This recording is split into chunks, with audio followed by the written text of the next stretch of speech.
వల్లే కొంత శాతం మాకు ఓట్ పర్సెంటేజ్ పెరిగింది అనుకుంటున్నారా? ఏ అనాలిసిస్ని మీరు నమ్ముతున్నారు? ముందుగా యోయో టీవీ ప్రేక్షకులకు మీకు ప్యానెల్ ఉన్న వారికి నమస్కారం. అయితే గతంలో ఏదైతే ఇండియా కూటమిలో ఉండి ఎలక్షన్స్కి పోవడం జరిగింది, దాని తర్వాత కేజ్రీవాల్ 2-3 సార్లు కూడా ఢిల్లీ పీఠంని కైవశం చేయడం జరిగింది. ఆ తర్వాత ఆయన ఒక ఆఫీసర్గా స్టార్ట్ అయిన క్యాండిడేటు. అప్పట్లో ఆయన ఉన్న పరిస్థితులు ఒక ఆర్డినరీ మిడిల్ క్లాస్ ఫ్యామిలీ లాగా ఉండేది. ఆ తర్వాత మార్పులు చేర్పులు వచ్చేసినాయి సోషల్ మీడియాలో. ఆయన ఈ ఇల్లు కానీ అది కానీ మొత్తం ఏ రకంగా మార్చుకున్నాడు ఏంది అనేది ప్రజలలో రావడం జరిగింది. కానీ కాంగ్రెస్ పార్టీ ఏదైతే మహారాష్ట్ర తర్వాత హర్యానా కూడా కాంగ్రెస్ పార్టీ విడిగానే పోవడం ఎందుకు ఆలోచించారంటే ఆప్ మీద ఏదైతే ఈ లిక్కర్ స్కామ్ కానీ లేకపోతే వేరే రకంగా ఆప్ మీద ఏదైతే ఢిల్లీలో చెడు ప్రచారంకి బీజేపీ ఒక మొత్తానికి ఈగల్ లాగా అక్కడ ఒక దృష్టి పెట్టింది. కాబట్టి ఢిల్లీని ఎట్టి పరిస్థితుల్లో బీజేపీ కైవశం చేసుకోవాలనే రకంగా కూడా అటు ఢిల్లీ ప్రభుత్వం కేజ్రీవాల్ ప్రభుత్వం మీద ఒత్తిడి కూడా బాగా తీసుకురావడం జరిగింది. సో కాంగ్రెస్ పార్టీ ఒక నిర్ణయానికి ఏమొచ్చిందంటే కలిసి పోరాడితే మా ఓటు శాతం ఇంకా తగ్గుతుంది, గతంలో తక్కువ ఉన్న ఓటు శాతం పెరుగుతుంది అనేది ఇంతకుముందు కూడా వేరే ఛానల్ ఎక్కడో మా మధ్యాష్కే గారు కూడా మాట్లాడుతూ మేము we are expected 9%, but almost all మేము కొంచెం అక్కడ వరకు రీచ్ అయినాం, నవ్ వీఆర్ ఇన్ 7% అనే రకంగా చెప్పడం జరిగింది. అయితే నేను కూడా అనేది ఏమంటే ముందుకి ఇప్పటికీ ఢిల్లీలో కాంగ్రెస్ పార్టీకి ఓటింగ్ పర్సంటేజ్ పెరిగింది.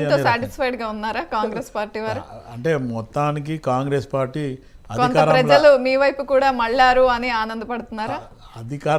అధికారం లేదు, బీజేపీ అధికారంలోకి వచ్చింది కాబట్టి వాళ్ళు చేసే ఏదైతే నరేంద్ర మోదీ గారు అమిత్ షా వీళ్ళిద్దరి మధ్యన ఏదైతే సఖ్యత కుదిరి ఒక ఫ్రెండ్లీ ముందు పోతున్నారో వాళ్ళు చేసేదంట బీజేపీ ప్రస్తుతానికి గతంలో చెప్పినట్టు ఏదైతే అటల్ బిహారీ వాజ్పేయి గారు కానీ లేకపోతే ఎల్కే అద్వానీ గారు కానీ మురళీ మనోహర్ జోషి కానీ పాత నాయకులు సుష్మా స్వరాజ్ వరకు కూడా ఏదైతే నాయకత్వం ఉండనో ఆ టైప్ లేదు.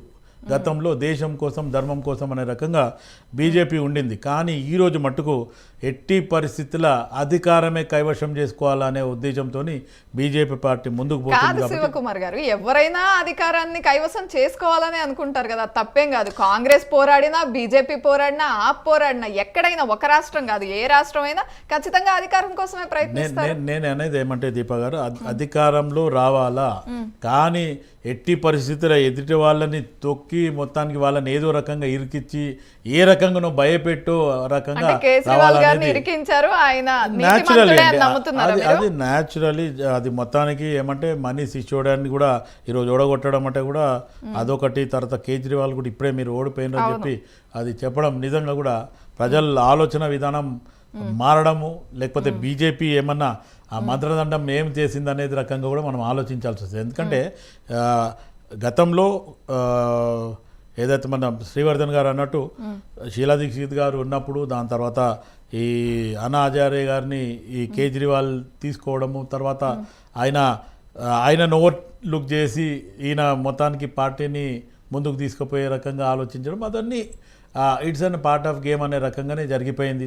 తర్వాత ఈ కేజ్రీవాల్ వచ్చిన తర్వాత మార్పు వచ్చింది. ఏదైతే చీపురు గట్ట గుర్తుపెట్టుకొని మొత్తానికి అటు మార్పు తీసుకురావడం అయితే కొంచెం మొదట్లో సాధ్యమైంది.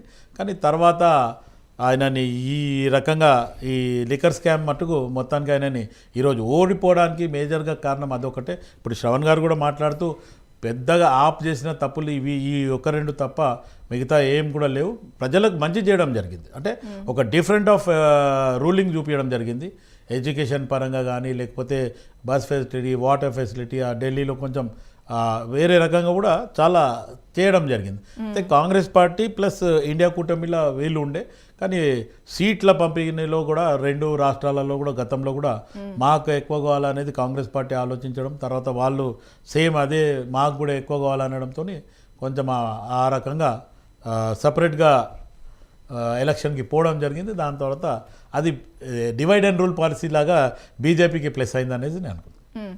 అనుకోకుండా అంటే మీకు ప్లస్ అవుతుంది, ఖచ్చితంగా సపరేట్ గా పోటీ చేస్తే అని కొంత నమ్మారు, కానీ అది అటు తిప్పి ఇటు తిప్పి అదే బీజేపీకి ప్లస్ అయినట్టుగా జనరల్ ఒక సామెత ఉంది కదండి, దోనోంకి బీచ్ మే తీసిరేక ఫాయిదా అంటారు. అంటే ఇద్దరు కొట్లాడితే మూడో వాడికి ఫైదా అంటారు కదా, ఆ రకంగానే ఈ రోజు అదే విధంగా ఒమర్ అబ్దుల్లా మీరు అన్నట్లే దాని గురించి ట్వీట్ చేశారు. రైట్, శ్రవణ్ కుమార్ గారు